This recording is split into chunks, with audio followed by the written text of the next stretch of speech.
Breathe in, and let the noise of the day drift quietly away.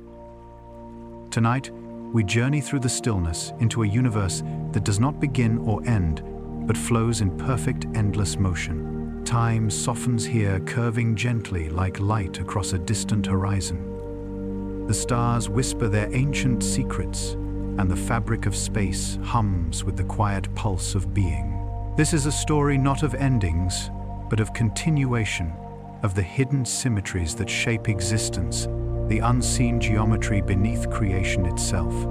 Together we'll wander through Hawking's timeless universe, the restless hum of the quantum vacuum, and the shimmering possibility that reality might be both dream and design. Let each thought unfold slowly, like a wave returning to shore. Let curiosity guide you deeper into calm, and wonder remind you that even in silence, the universe speaks. The cosmos has no before, no after, only this moment, vast and luminous, waiting for you to drift inside. There are questions so vast, so beautifully impossible, that even to ask them feels like standing on the edge of creation. One of them begins like a whisper at the back of every curious mind. What existed before the Big Bang? It's a question that folds in on itself, an echo, chasing a sound that might never have begun.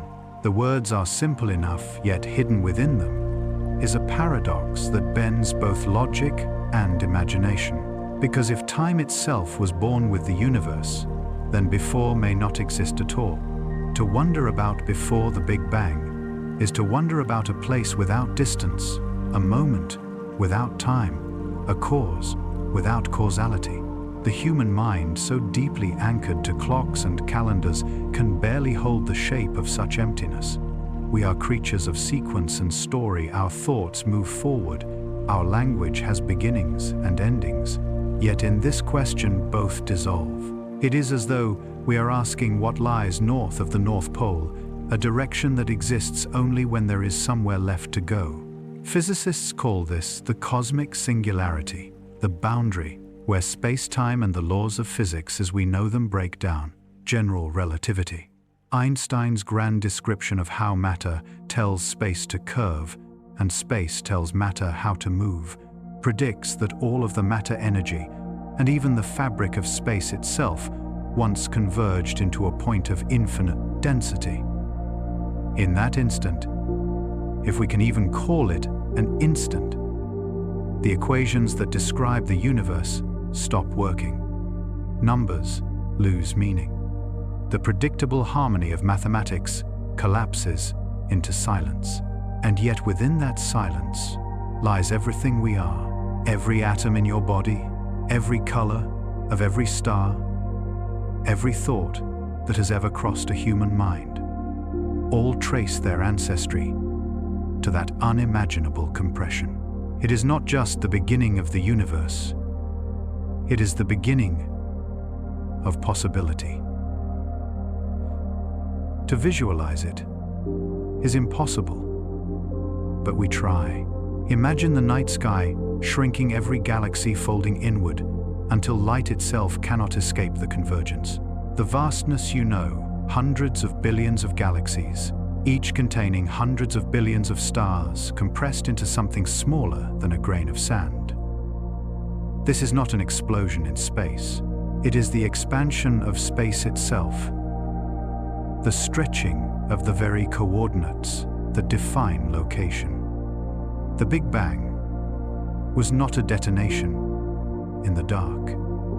It was the dawn of dimension. And yet the question remains, if time began here, what set it in motion? Did something ignite the universe? Was there a trigger, a spark, a breath before the first expansion?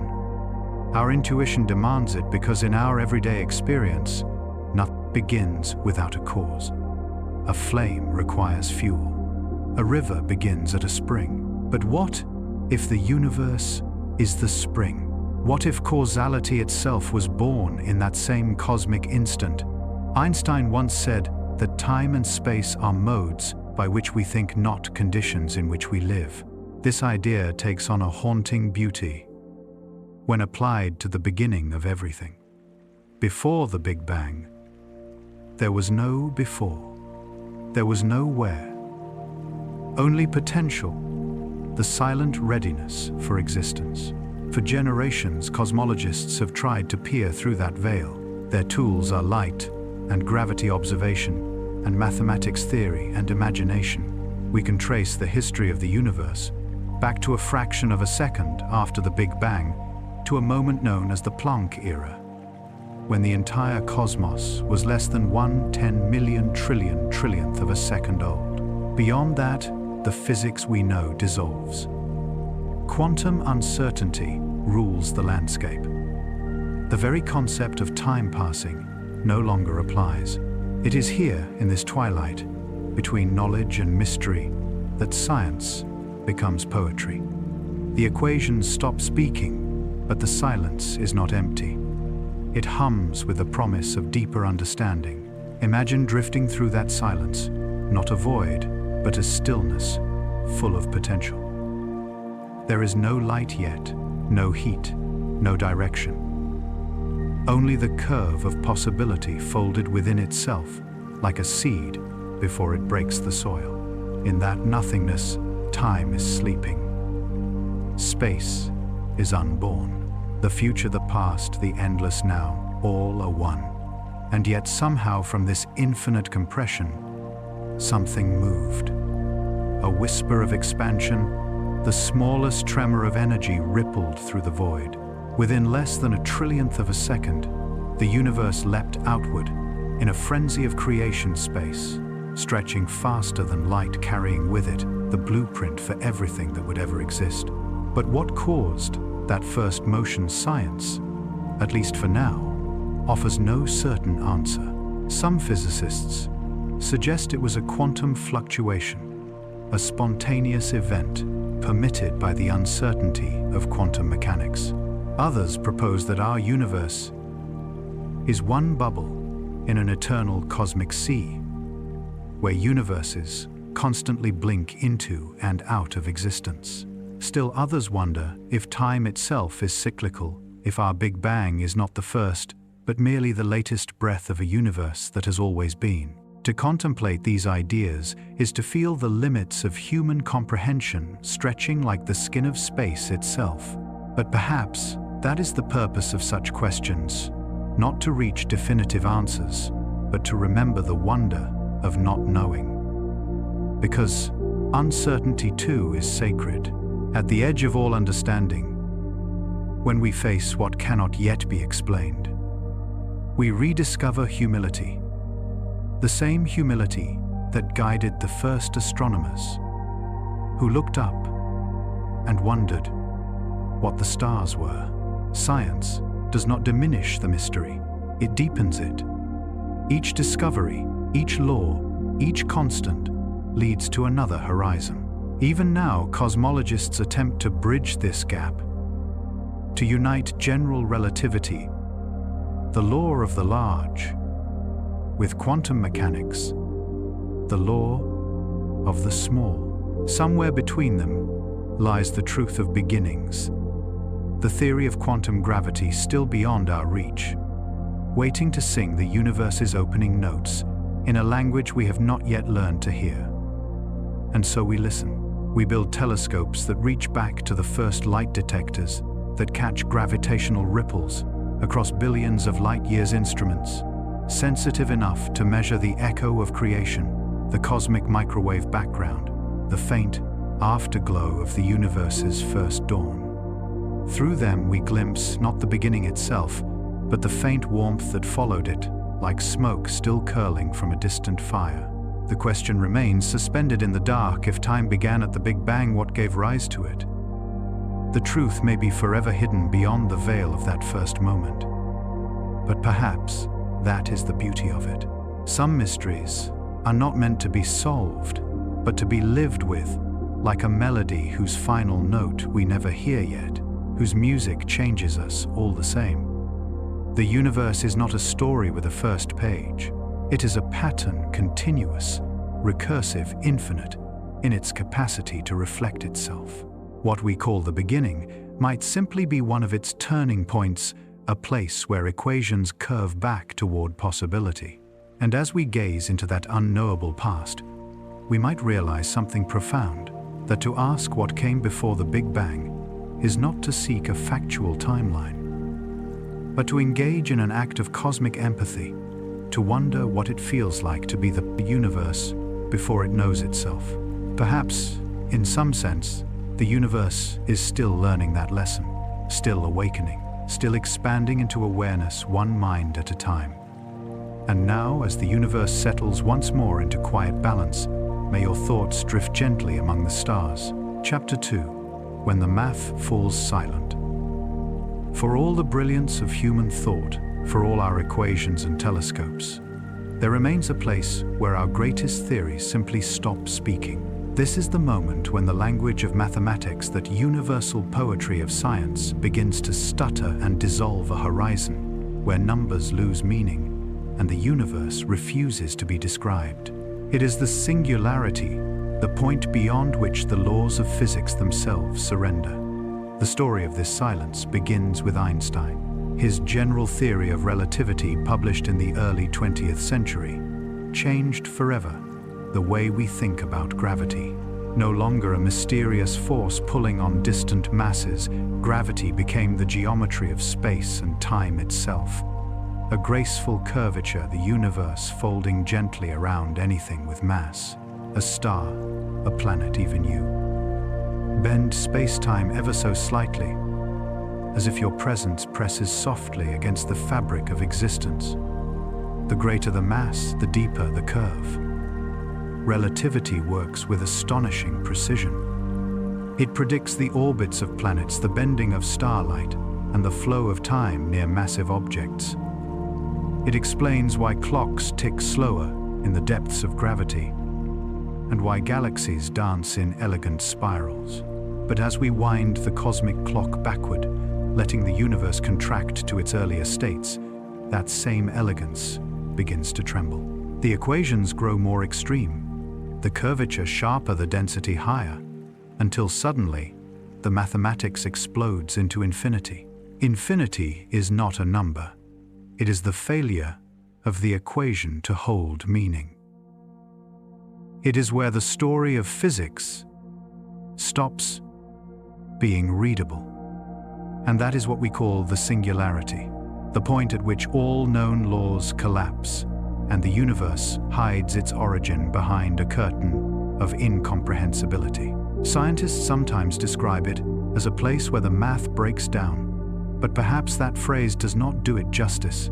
Imagine it instead as a symphony that rises in pitch, swelling higher and higher, until the notes climb beyond the range of hearing, a crescendo so intense it becomes silence.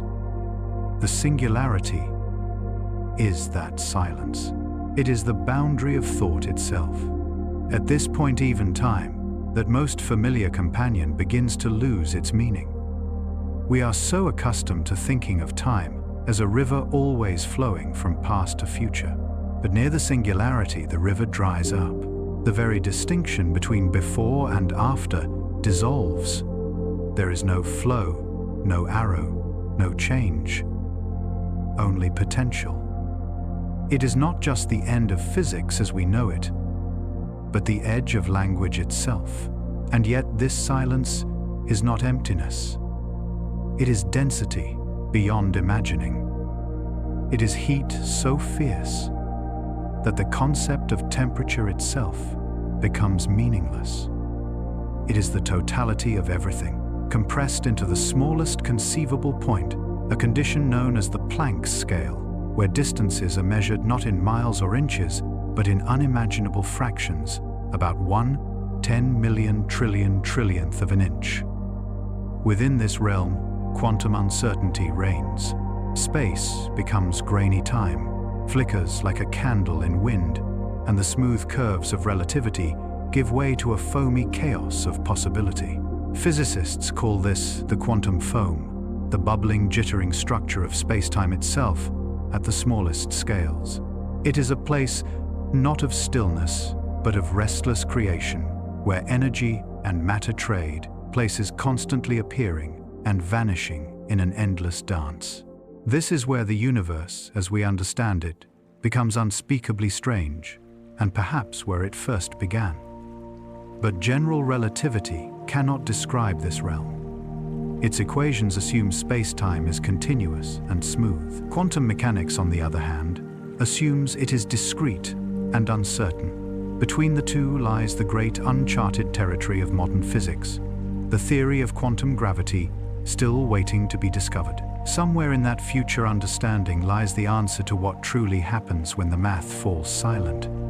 For now, we can only imagine. Perhaps beyond the singularity, the universe contracts not to nothing but to a seed, a region so small and dense that space-time curls back upon itself, avoiding the impossible infinities that haunt our equations.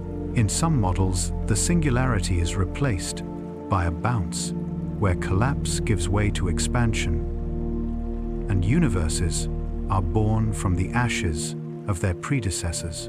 In others, it is a horizon of transformation, a boundary where our definitions of time, space, and existence themselves must be rewritten. What we call the Big Bang, then, may not be the beginning of everything, but simply the moment when our mathematics stops breaking, when order emerges from the chaos beneath. The silence of the singularity may not be an end at all, but the pause before a new kind of music begins. Even so, the silence humbles us. It reminds us that for all our precision, our equations are still inventions, exquisite tools built by minds made of the very matter they attempt to describe. When the universe reaches beyond those tools, it is not a failure of understanding, but an invitation to wonder. The physicist John Archibald Wheeler once said, "Black holes teach us that space can be crumpled like a piece of paper. If that is true, then perhaps the beginning of the universe is where that paper was folded into being a crease in the fabric of nothingness, where everything that would ever exist was written in invisible ink." To gaze into that silence is to stand at the edge of knowledge, peering into something that is both deeply scientific and profoundly spiritual. It is to sense the boundaries of comprehension and still feel compelled to reach beyond them. The singularity is the limit, yes, but it is also the promise that there is always something more to learn. And now, as the universe settles once more into quiet balance, may your thoughts drift gently among the stars. Chapter 3. The Birth of Time. Before the first stars flared, before the galaxies spun into being, there was only one event that mattered: the birth of time itself. Not a moment, not an explosion, but a transformation so complete that it defies the words before and after. Time, the gentle river that carries every heartbeat, every sunrise, every breath, did not always flow. It began. It awoke. When we speak of the Big Bang, it's easy to imagine a fireball erupting into pre-existing space. But that image, while vivid, is wrong. There was no space waiting to be filled, no darkness to illuminate. The Big Bang was not an explosion in space. It was the birth of space and time together. The expansion was not something happening inside the universe. It was the universe. Einstein's general relativity taught us that time is not separate from space. It is one of its dimensions bound together into a single entity, space-time. Imagine a great invisible fabric, smooth yet flexible, curving and stretching under the weight of matter. Planets, stars, galaxies, all press into that fabric, and their presence dictates how time flows.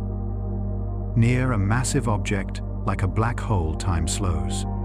In the emptiness between galaxies, it runs fast and free. But in the beginning, at that first instant, there were no galaxies, no stars, no fabric, even to curve. Space-time itself came into being. It is here that we must reshape our intuition. To ask what came before the Big Bang is like asking what lies north of the North Pole. not because the question is foolish, but because before only makes sense once time exists. When cosmologists talk about this, they often say time began with the Big Bang. But what does that mean? It means that every clock that will ever tick, every second that will ever pass, every unfolding of motion and memory, all of it started there. There was no ticking waiting for the event. The event created the ticking. This is perhaps one of the most beautiful and humbling ideas in all of science. The universe did not emerge in time. Time emerged with the universe. Imagine a frozen stillness so complete that even the word still has no meaning. Then, from that silence, something stirs. Not a sound, not a flash, but the possibility of change. That is time's first heartbeat. As space began to expand, time began to move. The two are inseparable. The faster the cosmos stretched, the faster time itself unfolded, sweeping forward like a current. And in that flow, the first laws of physics took shape. The first particles appeared. The first light began to travel. In this newborn universe, the distinction between cause and effect, between what happens and why, was fragile. For a brief sliver of cosmic history, less than a trillionth of a second, reality flickered between chaos and order. Time, newly born, was still finding its direction. It is in this era that one of the great mysteries of modern cosmology appears: the arrow of time. Why does time move only forward? Why do we remember the past but never the future?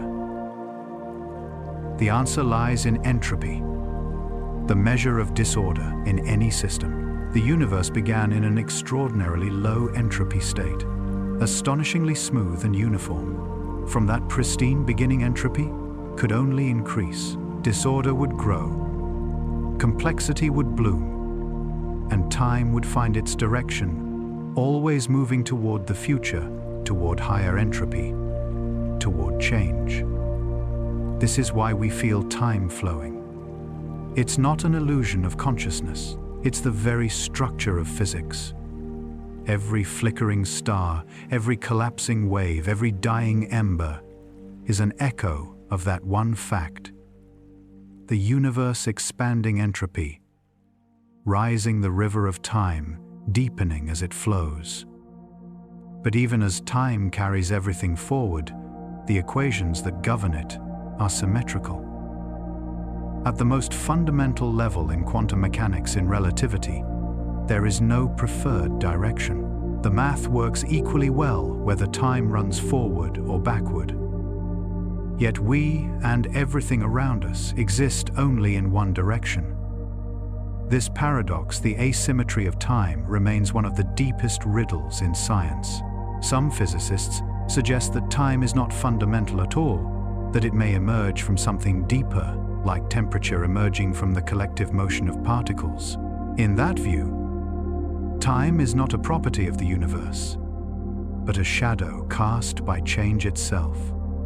It's not that time flows, it's that the universe evolves, and time is how we perceive that evolution. Others, like Stephen Hawking, propose that near the origin time behaved differently, that it might have been imaginary in a mathematical sense, behaving like another dimension of space. In this picture, the universe did not start from a singular point, but from a smooth, rounded geometry, finite, yet without edges. No before, no beginning, only curvature. The surface of a sphere has no start or end. So too, perhaps, the universe. To visualize this is to stand in awe. Imagine walking north until you reach the pole, the top of the world. Beyond that, there is no further north, only south in every direction. The end is not an edge, it's a transition. In the same way, perhaps, time curves gently into being. And what of consciousness? That flicker of awareness that experiences the flow of time. Some theorists whisper that our perception of time may be entangled with entropy, that memory awareness and the direction of time are born together. When the cosmos was young, there was no memory because there was no past. But as time unfolded, so did the possibility of recollection, of difference of history, of experience. In this way, the birth of time was also the birth of potential, the possibility for stars, for life, for thought. The moment time began, the universe began to dream. From this dream, structure rose, space stretched, cooled, and became transparent. Light began its journey, the first photon's flight, across the new expanding cosmos. And as light moved, time moved with it, each second marking the rhythm of creation. To this day, the universe still carries that rhythm, a constant expansion, a gentle unfolding that has continued for nearly 14 billion years. Each passing moment is another ripple from that original awakening. Perhaps that is what we mean when we say the universe is alive. Not conscious in the way we are, but dynamic, unfolding, breathing. Time is its pulse. Space is its body. And we, fleeting luminous beings, are part of its heartbeat. When we look at the night sky, we are not seeing the past. We are seeing time itself stretched across distance. Every star is a clock. Every galaxy, a record of a younger universe. The cosmos does not just contain time, it is time made visible. So when we ask what existed before the Big Bang, we are really asking what it means to exist at all. Because existence, as we understand it, depends on time, on change, on sequence, on becoming. And if time itself began at that moment, then the answer is simple, though not easy to accept. There was no before. There was only the readiness for being. Perhaps that is the greatest mystery of all, that from nothing the universe found the courage to begin. And so, in the stillness that follows, we might imagine that first cosmic heartbeat, that first spark of direction, time itself, unfurling like a silk ribbon through the darkness. It is not just a scientific idea, it is a reminder that beginnings are not things we find. They are things we become. And now, as the music fades and the universe breathes quietly, once more we drift toward the next great question. Not how time began, but how far it can reach. And now, as the universe settles once more into quiet balance, may your thoughts drift gently among the stars. Chapter 4. The Edge of Knowing. There comes a point in every journey, scientific, philosophical, or deeply human, where understanding begins to thin like the atmosphere at the edge of the sky. The questions remain, but the answers grow faint, dissolving into the quiet hum of mystery. This is the edge of knowing, where the light of reason meets the vast shadow of the unknown, and where science begins to sound almost like poetry. At the beginning of the universe, we learn to trace the rhythm of expansion, to read the faint fingerprints of ancient light, to map the evolution of galaxies across billions of years. We have measured time itself and folded its story into equations that fit perfectly until they don't. For as precise as our instruments have become, there remains a boundary beyond which they can never see. The cosmic horizon marks the limit of what light has had time to reach us since the birth of the universe. Beyond that horizon, there are galaxies, still invisible worlds, forever hidden, entire realms of space-time, receding faster than light itself. Not because they are gone, but because they are beyond our ability to know. That boundary is not just physical, it's philosophical. It is where questions, like what lies beyond, or what came before, stop being testable and start being existential. The edge of knowing is the moment when curiosity continues, but knowledge must wait. In that sense, the cosmos mirrors the mind. Both are infinite in potential, but limited in perception. Einstein once said that the most beautiful experience we can have is the mysterious, that it is the fundamental emotion, standing at the cradle of true art and true science. And this precisely is what the edge of knowing offers, not despair at what we cannot reach, but awe that such mysteries exist at all. For when our instruments fall, silent imagination begins to speak. If you could stand at that cosmic horizon, if such a thing were possible, you would see the universe curve away into unknowable distance. The light from far-off galaxies would stretch until it faded into nothingness, its wavelengths elongated beyond detection by the expansion of space.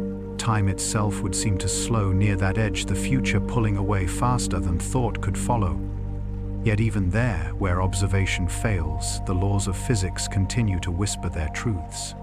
The cosmos does not need to be seen to exist. It simply is. But there is another kind of horizon, closer and quieter, the horizon of the human mind. For as far as we have traveled in our quest to understand, our thoughts remain bounded by the architecture of our own perception. Our senses evolved for survival, not for cosmology. We can see only a narrow band of light, hear only a fraction of sound, feel only a small portion of the universe's vibrations. The rest, most of it, passes through us unnoticed, like wind through empty space. Yet somehow, we have built machines that extend our reach, telescopes that see beyond the visible detectors, that capture the faint echo of the Big Bang itself, equations that describe the behavior of stars and black holes billions of years away. Even so, there are frontiers we may never cross. What existed before time began? Why does the universe exist at all? Is there an ultimate reality beneath quantum probability, or are randomness and uncertainty the bedrock of being? These questions press against the glass of reason, waiting unanswered. They are not failures of science, they are its future. For every limit we reach expands the map of what remains to be explored. The edge of knowing is not a wall, it is a window, a transparent horizon through which we glimpse both the vastness of the universe and the finitude of ourselves. It reminds us that every answer is temporary, every truth a stepping stone toward a deeper question. The moment we believe we have reached the end of knowledge is the moment curiosity stops breathing. And yet the universe is still expanding. So must our wonder. Consider this: even the cosmic microwave background, that faint afterglow of the universe's birth, carries secrets we have not yet decoded. Its patterns of light, the tiny fluctuations that shaped all structure, still conceal the fingerprints of forces we do not yet understand. Dark matter and dark energy, which together make up more than 95% of the cosmos, remain unseen, unnamed, unexplained. We live surrounded by the invisible, guided by the unknown, and somehow that is enough.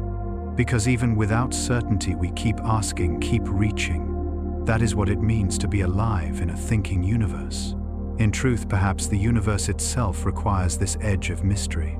Without it, existence would be static, a closed system, perfectly known, perfectly finished. But life and knowledge thrive on tension, on the space between question and answer. The unknown is not a void to be feared, but a field to be explored, an invitation written in starlight. To stand at the edge of knowing is to feel both infinitely small and impossibly vast. Small because we realize how limited our perception truly is. Vast because we are part of a consciousness capable of grasping that limitation. No other known being can look at the night sky and recognize its own ignorance as sacred. In that humility lies the true beauty of science. It does not demand certainty, only sincerity. And now, as the universe settles once more into quiet balance, may your thoughts drift gently among the stars. Chapter 5. Time as a breath, the cyclic universe. Imagine the universe not as a straight line from birth to end, but as a circle endlessly expanding, contracting, and beginning again. Time itself moving not forward, but rhythmically, like the inhale and exhale of some vast cosmic breath. This is the vision behind one of the most elegant and haunting ideas in modern cosmology: the cyclic universe. The notion that existence never truly starts or stops, but flows through an eternal sequence of transformations, forever reawakening from its own collapse. The idea is ancient, older than physics itself. Hindu cosmology spoke of vast cycles of creation and destruction, kalpas, where the universe is born, unfolds and dissolves only to emerge anew. The Stoics of Greece imagined a fiery rebirth of the cosmos through ekpyrosis, a periodic conflagration, giving rise to each new age. And now, millennia later, science has returned to that same intuition, this time with equations written in starlight and quantum fields. The story begins where we left it, at the supposed beginning, the Big Bang. But what if that explosion was not a beginning but a rebound? The universe, having once collapsed under its own gravity into infinite density, could have bounced outward again, avoiding a true singularity. This is the Big Bounce hypothesis, and it turns the one-time cosmic birth into a heartbeat of eternity. In this model, the cosmos expands for billions of years, cools, and then reverses its course. Galaxies fall back toward each other, stars burn out space contracts, and the universe returns to an unimaginably dense state. Not an ending, but a poised moment of potential. Then, as though exhaling after a long stillness, it begins again. Every cycle births a new version of reality, perhaps similar to the last, perhaps utterly different. Each expansion is a fresh universe, yet one carrying traces, subtle imprints of the cycles before. Just as a forest regrows differently after each fire, so too might the cosmos evolve through its own memory of form. This idea finds echoes in thermodynamics, in the slow drift of entropy, the measure of disorder in the universe. In our current cycle, entropy is always increasing. Stars burn, their fuel galaxies scatter, systems move toward equilibrium. The arrow of time, that invisible direction we all feel but cannot see, is driven by this relentless increase in entropy. Yet if the universe were to contract again, what would happen to that arrow? Would time reverse, flowing backward toward greater order? Or would a new universe arise with its own arrow, its own sense of before and after, distinct from ours, but born from the same deep rhythm? To think of time this way, not as a straight corridor, but as a breath, is to glimpse a kind of peace woven into the chaos. The universe becomes an organism pulsing with creation and dissolution, endlessly renewing itself. Each epoch a heartbeat, each era a whisper between one expansion and the next. And perhaps this cyclical nature explains the fine-tuned balance of forces we observe today. The gravitational pull of matter, the push of dark energy, the subtle symmetries of quantum fields, all could be the result of cosmic self-regulation perfected over infinite repetitions. What seems improbable in one universe becomes inevitable when universes have been born and reborn forever. There are theories too that blend this cyclic vision with higher dimensional physics, the brain cosmology of string theory. In this picture, our universe is a three-dimensional brain floating in a higher dimensional bulk. Occasionally, this brain collides with another, releasing energy and triggering what we perceive as a Big Bang. Each collision gives rise to a new cycle, a fresh expansion. The rhythm of creation then is written not just in time, but in geometry itself. Two invisible worlds meeting, touching and parting again and again across eternity. It is tempting to think of this scientifically, to focus on equations and evidence on cosmic microwave patterns or gravitational signatures that might confirm the bounce. But beyond the mathematics lies something more profound, an emotional truth, a symmetry that mirrors life itself. Everything we know, stars, cells, thoughts, follows a similar rhythm. We are born, we grow, we fade, and from our matter, something new emerges. The breath of the cosmos is reflected in every living being, every cycle of day and night, every beating heart. The stars themselves participate in this rhythm. Within their blazing cores, hydrogen fuses into helium, helium into heavier elements. When they die, they scatter those elements back into space, enriching the cosmos with the materials for new stars, planets, and eventually life. From death comes rebirth. From collapse, expansion. The same pulse that governs galaxies beats quietly within us. And so, when we imagine the universe expanding and contracting, breathing in and out across eons, it is not just a model of physics. It is a portrait of existence. We too are moments within that breath-brief, luminous exhalations of the universe's ongoing story. If the cyclic model is true, then even the end of everything, the cold, dark, stretched-out fate predicted by entropy, is not the end at all. When the stars fade, when matter decays, when time itself slows towards silence, the universe may draw in its last breath and begin again, perhaps with different constants, new laws, another story. What feels final is only the turning of the circle. This is not speculation meant to comfort. It is the beauty of physics at its most philosophical. Science tells us what is, but it also whispers what could be. And in those possibilities, we find meaning. The cosmos, it seems, does not fear endings, it transforms them. And now, as the universe settles once more into quiet balance, may your thoughts drift gently among the stars. Chapter 6. The Restless Vacuum. For centuries, humanity has described nothing as emptiness, a void, a cold absence of all form, light, and energy.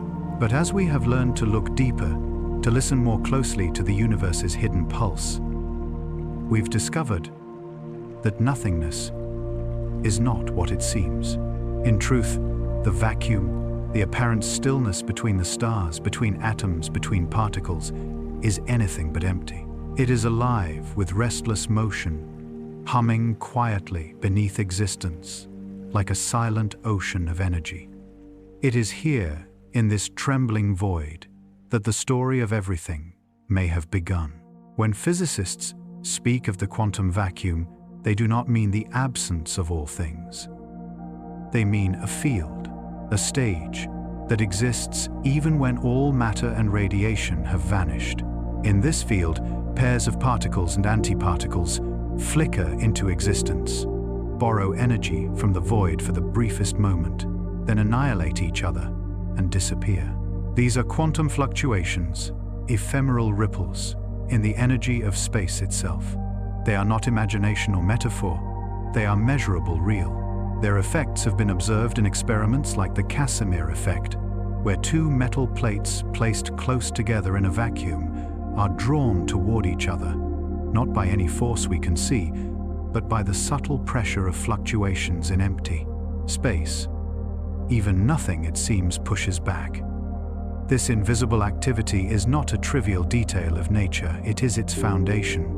According to quantum field theory, every particle, every form of matter and energy is an excitation of an underlying field that fills all of space. Electrons, photons, quarks. They are not separate entities, but vibrations, brief notes played on the grand instrument of the quantum vacuum. And even when those notes are not being played, the instrument itself still hums softly, ceaselessly, forever. Imagine the vacuum not as silence, but as a deep, low resonance that pervades the universe. You cannot hear it, but everything that exists dances to its rhythm. The galaxies, the stars, even your thoughts, all arise as patterns within this underlying music. It is the quiet hum that carries the song of creation.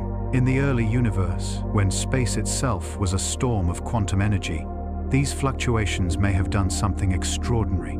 They may have seeded the inflationary expansion that gave rise to everything we see today. In less than a trillionth of a second, the universe expanded faster than light, stretching those tiny quantum ripples into vast cosmic structures, the seeds of galaxies, clusters, and filaments that now form the great web of the cosmos.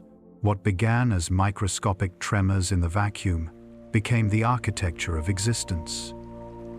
The grandest designs of nature were born from its smallest, most fleeting fluctuations. And so nothing is not empty. It is fertile. It is potential waiting to become. It contains within it the blueprint for everything. Physicists now describe the vacuum as the lowest possible energy state, but even that lowest state is not zero. There is always motion, always vibration, always the whisper of something happening beneath the surface of stillness.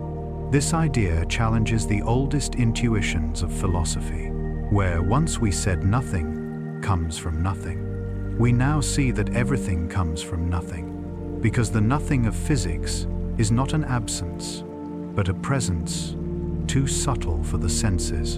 In its hidden depths, energy and form flicker in and out, testing reality, tasting existence like sparks, trying to remember what fire feels like.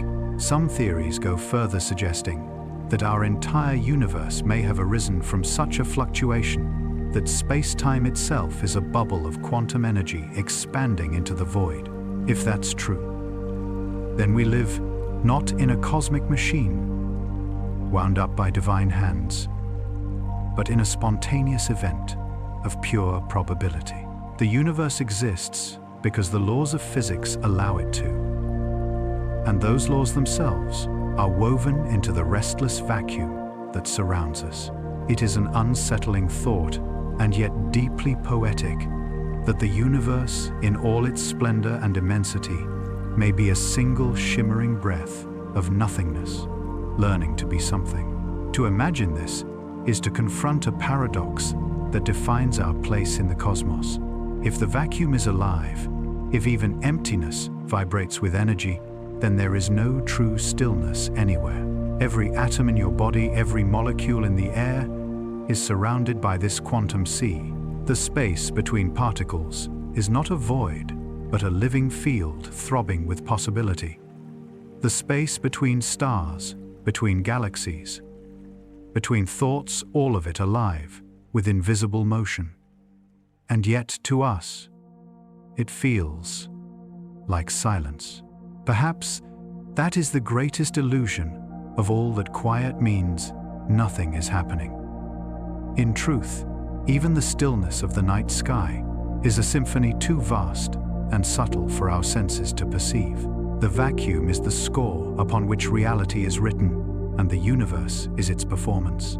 There is a profound humility in this idea. We who once imagined the universe as a clock wound by gods or destiny now find that it sustains itself. The energy of the vacuum is enough.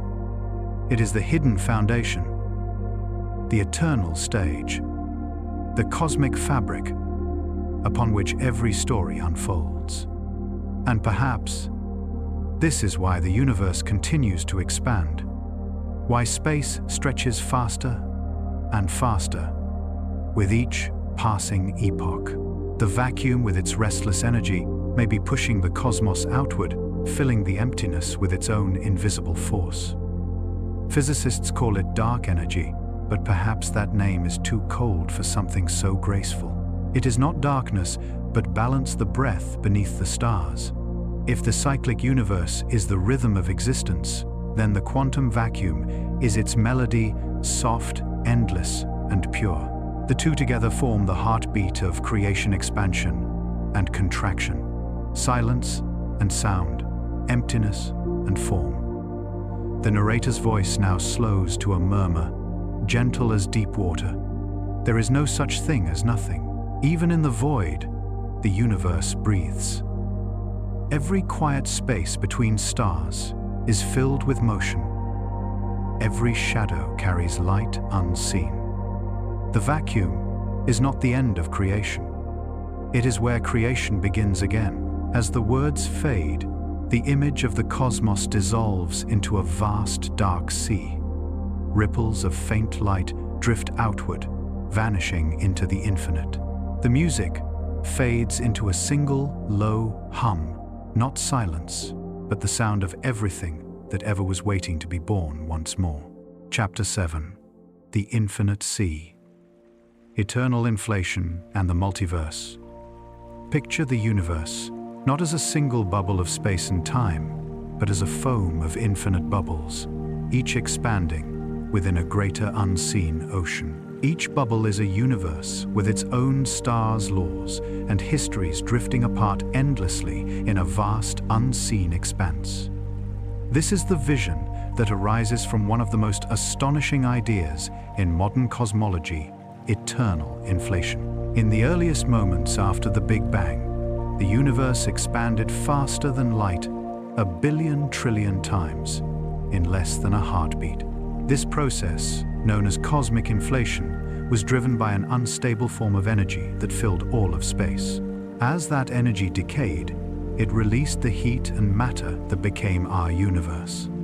But according to the equations, inflation may never have stopped everywhere at once. In some regions, the energy field continued its runaway expansion, and within that infinite inflationary sea pockets of space stopped expanding, cooled, and formed new universes. Each universe in this grand model is a bubble in the infinite foam of reality, one bubble among countless others, born not from nothing, but from the decay of that still inflating field. This process, repeating endlessly across eternity, would create not one universe, but a multiverse, an infinite, ever-growing ensemble of universes, each with its own physics, geometry, and destiny. In this view, our universe is both vast and small, a single bubble floating in a sea without shores. The light from distant galaxies may travel for billions of years, but beyond the limits of what we can observe lies a frontier that recedes faster than any signal can ever cross.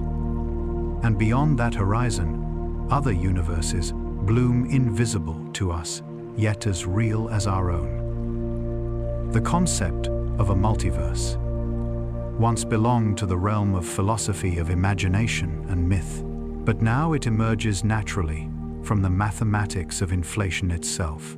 The same equations that describe the Big Bang's rapid expansion also allow and even demand eternal repetition.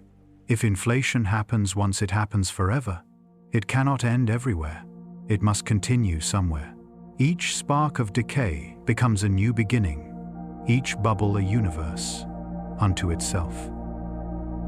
In our universe, the laws of physics seem finely tuned for life.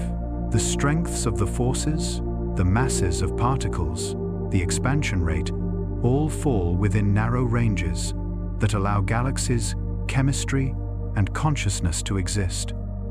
Change any of them slightly, and life would be impossible. The multiverse offers a quiet, natural explanation. If there are infinite universes, each with different values of those constants, then somewhere, inevitably, one will have the right combination, not by design, but by the law of large numbers. We find ourselves in such a universe, not because it is special, but because only in such a universe could anyone ask the question. It is an idea that humbles as much as it enlightens. Our cosmos, which once seemed to contain everything, may itself be a single wave on an endless ocean. Each wave unique, yet part of a pattern far larger than any can perceive. Even time, that familiar current, may flow differently in other universes, faster, slower, or perhaps not at all. In one bubble, stars may never form. In another, time may loop endlessly upon itself. The multiverse is not a single story, but an infinite library where every possible version of reality exists somewhere on a page. To imagine this is to stretch the mind beyond comfort into realms where comprehension and wonder blur together. What does it mean if there are countless versions of us scattered across infinite worlds, some nearly identical, others unrecognizably strange?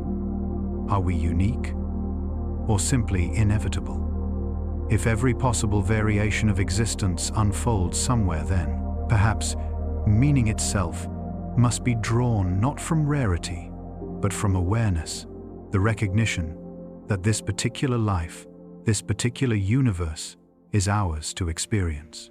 And yet, for all its strangeness, the idea of eternal inflation carries a quiet elegance.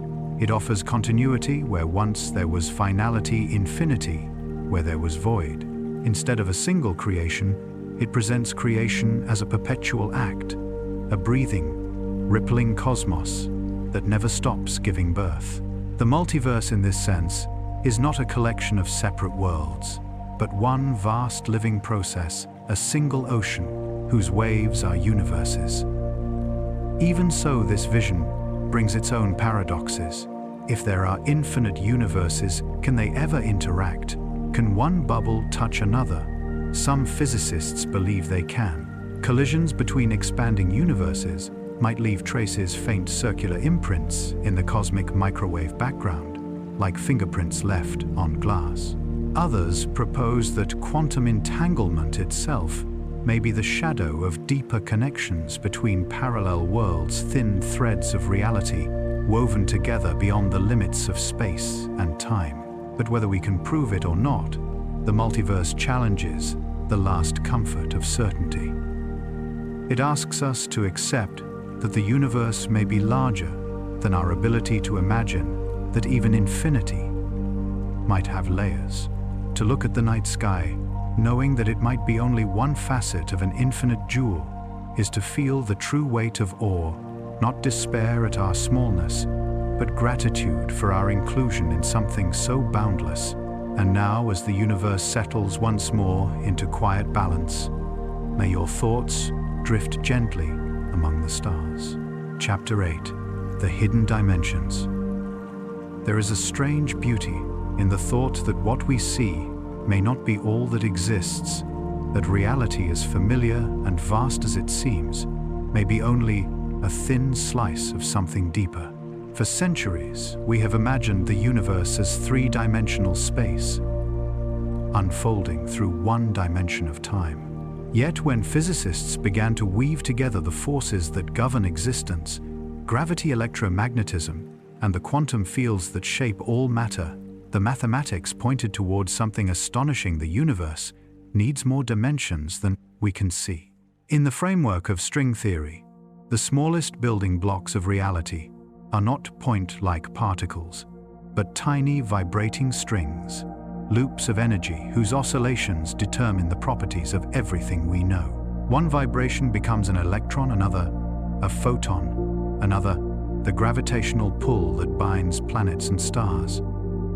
But the equations only make sense if these strings can move through more than the 4 dimensions of experience. They require 10 or even 11 dimensions of space and time. Where are these hidden dimensions? Why can't we see them? Physicists suggest they may be compactified, curled up so tightly that they exist only on the smallest imaginable scales, smaller than the Planck, length smaller than any instrument could ever detect. Imagine a sheet of paper that appears flat from far away, but has thickness up close. In the same way, each point in space may contain invisible loops of folded geometry, entire directions of reality beyond our reach. These hidden dimensions are not science fiction. They are mathematical necessities, elegant solutions that allow the universe to be self-consistent, balanced, and whole. They might shape the patterns of the fundamental forces, influence the behavior of particles, even determine why our universe has the form it does. It is possible that everything from the curve of space-time to the structure of atoms is a reflection of how these unseen dimensions are folded and arranged. Some models imagine the universe as a vast membrane or brain, floating within a higher dimensional space called the bulk. In this view, our entire reality, stars, planets, galaxies, even time itself exists on a 3-dimensional surface, suspended within a space of more dimensions. Other brains may float nearby, invisible and unreachable, each one carrying its own universe with its own physical laws. Occasionally, these brains might collide.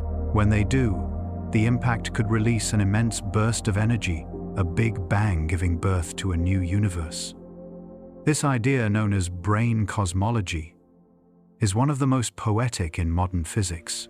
It reimagines the beginning of our universe, not as a singular explosion, but as a collision, a meeting of higher dimensional worlds. Before that collision, there was already structure, already space, already something. The Big Bang was not the start of everything, but the transformation of what came before. And in this higher dimensional landscape, time may not flow as we understand it. The bulk might have its own kind of time, different from ours. Perhaps slower, perhaps cyclical, perhaps entirely outside the sequence of before and after. What we experience as the beginning of the universe could be only a moment within a larger, unseen narrative. If this is true, then our cosmos is not isolated. It is part of a grander geometry, a web of realities, each one born from the motion of hidden dimensions. Even gravity, that most universal of forces, may be a whisper from the bulk leaking across dimensions, explaining why it feels so weak compared to the other forces. The very fabric of our existence may be a shadow cast from a deeper realm. To visualize this, imagine a pond. A stone drops into the water, sending ripples across the surface. We, living on that surface, see only the waves, the expanding circles of motion. But below the surface, unseen, the entire body of water moves. The ripples we observe are merely the echo of deeper currents. In the same way, our universe may be the rippled surface of a multi-dimensional sea. Our entire cosmic history, the shadow of something vaster and more complex. These hidden dimensions are not just mathematical curiosities. They may hold the key to unifying the laws of nature. The dream of physics has always been to find a single framework, a theory of everything, that can describe both the very large and the very small gravity, and quantum mechanics, space, and time. And it may be that those extra dimensions provide the missing link. But this is not merely an intellectual pursuit, it's a philosophical one. Because to imagine hidden dimensions is to challenge the limits of perception.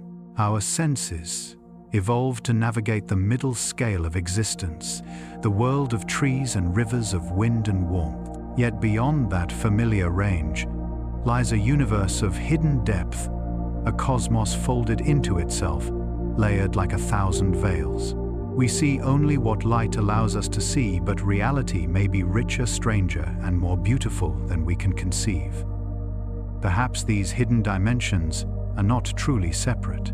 Perhaps they are woven into the structure of every atom, every particle of light, every pulse of consciousness. The extra dimensions may not be elsewhere. They may be here, folded into the space between thoughts, the silence between moments, the subtle geometries that hold reality together.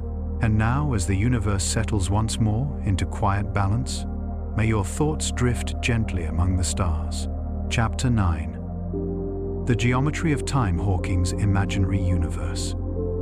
There is a quiet grace in the realization that perhaps the universe never truly began, that the story of everything has no first page, only an endless circle of existence, turning softly through itself.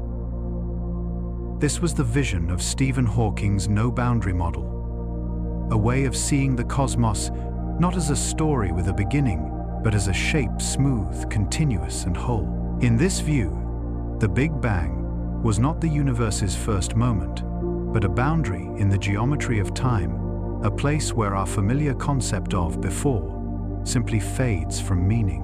Hawking proposed that the universe could be finite, yet unbounded, much like the surface of the Earth.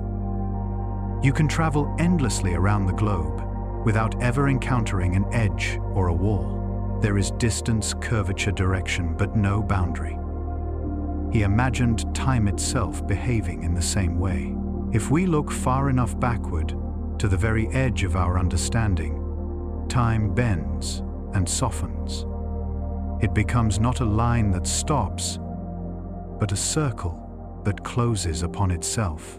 To describe this, Hawking introduced the idea of imaginary time. Not imaginary as in unreal, but in the mathematical sense. Through a process known as a Wick rotation, time is transformed into a quantity that behaves like a spatial dimension. When physicists do this, the equations that once broke down at the Big Bang suddenly become smooth and complete. The singularity, that infinite density where all logic fails, vanishes. The universe seen through this lens has no beginning, no sharp edge, no moment of creation. It is finite, yes, but without boundary. Imagine a sphere. It has surface but no edge, size but no border.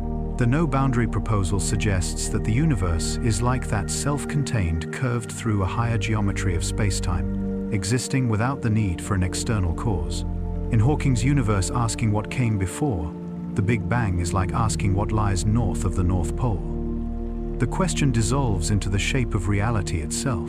In this model, the birth of time is not an explosion, but a transition, a gentle unfolding of geometry.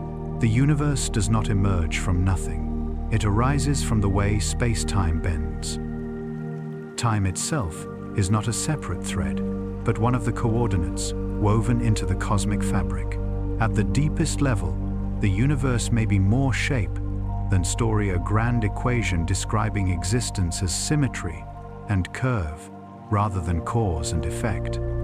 It is difficult to imagine such a world, a cosmos, where time behaves like space, where beginnings and endings lose their meaning. Our minds evolved to live in sequence. Dawn follows night, birth precedes death. Yet when we follow the mathematics, we reach a place where these distinctions vanish. The Big Bang is not the first moment. It is simply the point at which time as we know it becomes real, where imaginary time rotates into the temporal flow we experience. Before that, there is no before. There is only geometry. And in that geometry lies peace. No need for infinite regress, no need for a first cause or an external hand. The universe, in its curved perfection, explains itself. It is not suspended in anything, not born from anywhere. It simply is. Just as a circle needs no starting point to exist, so too does the cosmos need no origin to be whole. This vision transforms creation into continuity. It replaces the violence of an explosion with the elegance of unfolding form. The universe seen through imaginary time is eternal, not in duration, but in completeness. Every point is connected. Every moment is part of a greater whole. The very question of why becomes less a demand for cause and more an appreciation of harmony. And yet, within this boundless geometry, there is still mystery. If the universe is a circle without edges, what is its purpose? If time loops smoothly through itself, what role do we brief conscious sparks play in that perfection? Perhaps our awareness is the universe's way of knowing its own shape, of seeing itself reflected in the mirror of thought. Hawking's vision invites not despair, but serenity. It tells us that the universe did not begin. It became. It is not the product of chance or necessity, but of balance. Every atom, every galaxy, every heartbeat is part of the same geometry, a single infinite curve that bends through both space and time. Chapter 10. The Mirror of the Mind. The Simulation Hypothesis. What if the universe, the stars, the atoms, the vast tapestry of space-time, is not what it seems? What if all of it, from the light of galaxies to the quiet pulse of thought, exists within a grand simulation. This is the haunting beauty of the simulation hypothesis. The idea that reality itself might be an intricate code, a pattern so detailed and complete that it feels indistinguishable from truth. The notion began not in fiction, but in philosophy. In the early 2000s, philosopher Nick Bostrom proposed a trilemma, three logical possibilities that seem impossible to escape. The first, every advanced civilization eventually destroys itself before reaching the technological maturity to simulate entire worlds. The second, they survive but choose never to build such simulations. And the third, they do build them. And if they do, then simulated beings unaware of their nature would vastly outnumber real ones. In that case, statistically speaking, it is far more likely that we are among the simulated rather than the simulators. It's an unsettling thought that everything you touch, every breath, every sunrise, might exist as data within some incomprehensible architecture. Yet, as strange as it sounds, the argument is not absurd. The universe, as we understand it, already behaves like a computation. Physical laws are rules, constants are parameters, and the smallest scale of space, the Planck length, might act like the pixel grid of reality. The speed of light could be the maximum rate of information transfer, the cosmic speed limit of a simulated system. Some physicists have even wondered whether traces of this digital scaffolding could be detected. If space-time were discrete like a lattice, there might be subtle directional biases in high-energy cosmic rays, evidence of a computational resolution. Others have looked to quantum mechanics, where particles seem to exist in a cloud of probabilities until observed. To some, that behavior feels like rendering in a video game. The world only solidifies when the camera turns toward it. But even if we could find proof, what would it mean? Would it change the nature of experience? If the sunset is simulated, does it burn less beautifully? If love is written in code, does it mean less to those who feel it? The answer softly is no. Even a simulated sunset glows with real warmth to those who feel it. Meaning is not diminished by the medium that holds it. A dream can be real while it lasts. Its emotions are true. Its lessons genuine. Perhaps this idea is not so new.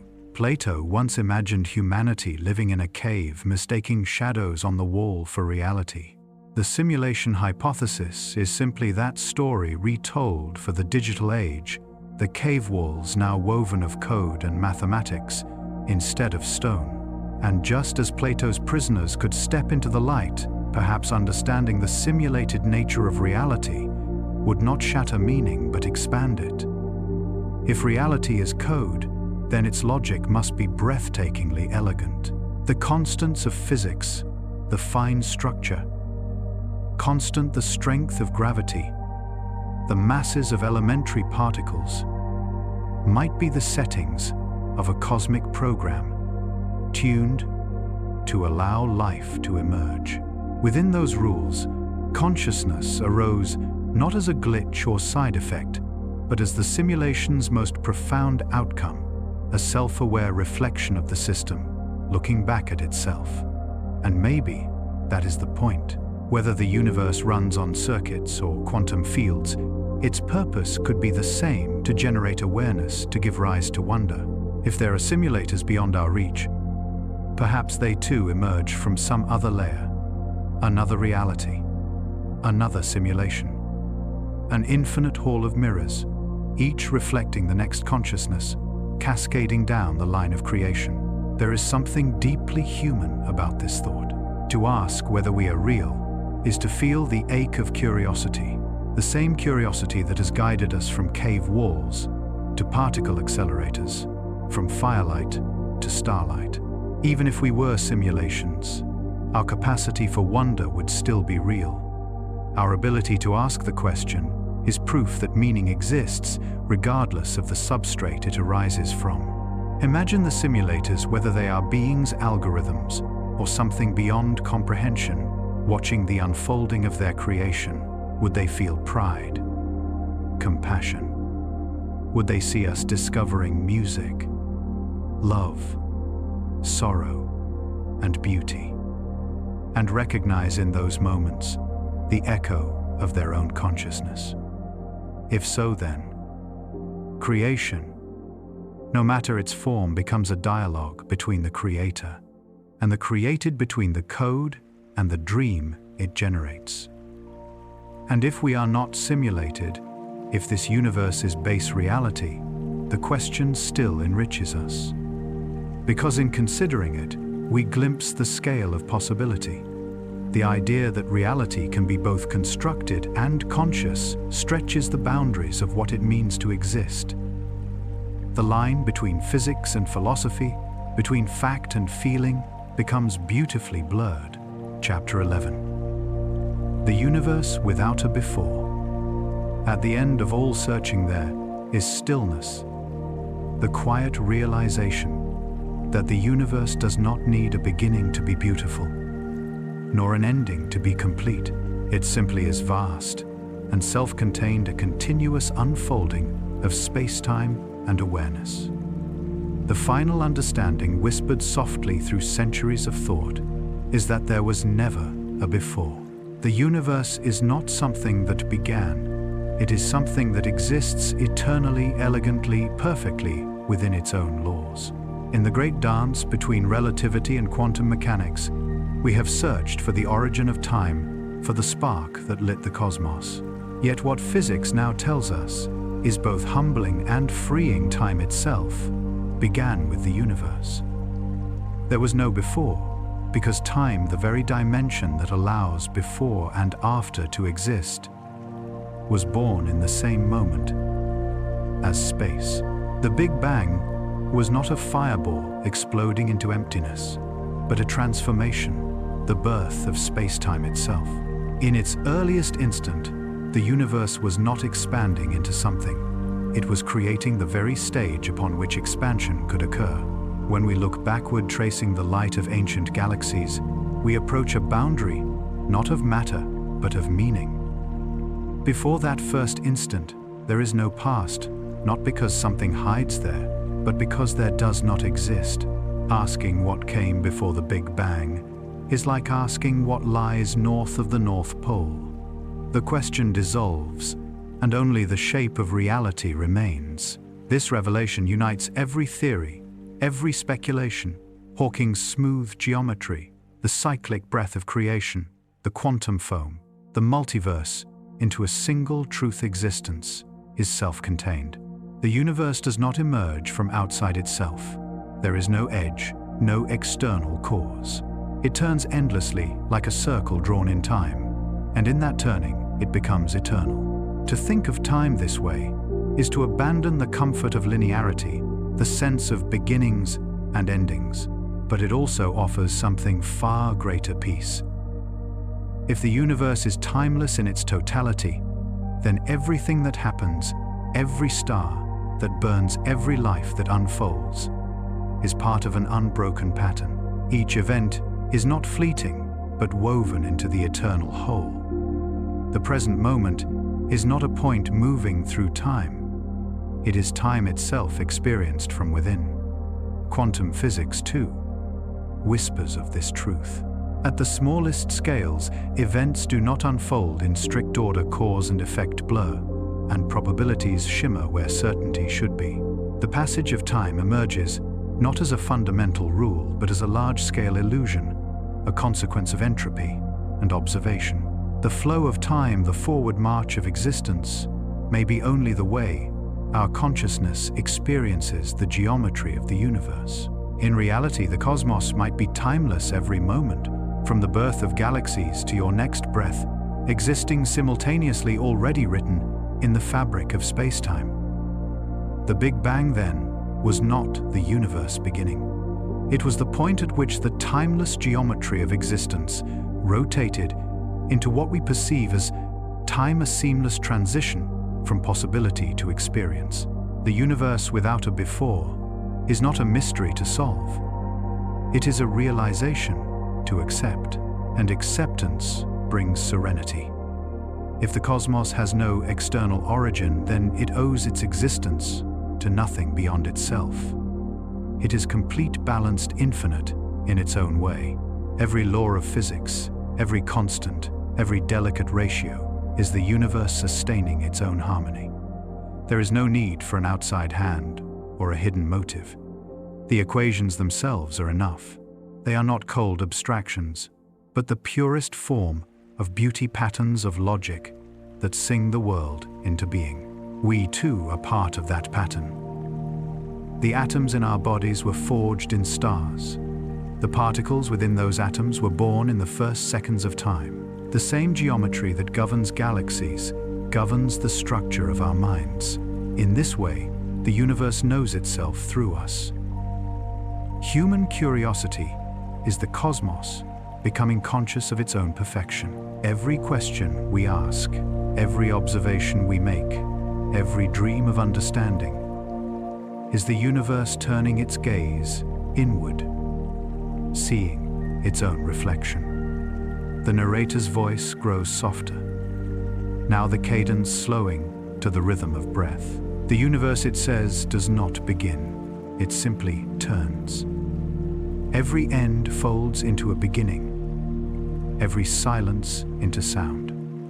Time is the circle, not the line. You are part of its turning, a moment of awareness in an eternal motion. As the music swells, the camera drifts outward through the cosmos, galaxies blooming like luminous petals, the great filaments of matter stretching in endless arcs. Then slowly the motion reverses. The galaxies contract, light folds inward, and everything condenses to a single point of radiant stillness, not an ending, but a continuation. The pulse of creation pauses, breathes, and begins again. And in that rhythm, expansion, stillness, renewal, we feel the quiet heart of eternity. The cosmos does not rush, it flows. It does not vanish, it transforms. What was once light becomes dust. What was once dust becomes life.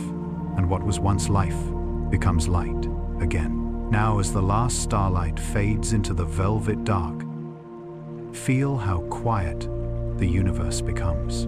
Beyond every question lies stillness. And within that stillness, a kind of truth that existence has always been complete, always breathing, always returning to itself. Time, matter, thought, and light, all circles within a single infinite rhythm. You are part of that rhythm, a brief but beautiful awareness through which the universe knows itself. The stars above and the neurons within follow the same geometry, the same gentle laws that keep everything turning in balance. Rest in that thought as space drifts into silence. And if your heart feels lighter now, it is because the universe has reminded you there is no before, no after, only now. Only being, only peace. If you enjoy journeys like this, feel free to stay a while. Let curiosity guide your dreams. There's always more to explore softly among the stars.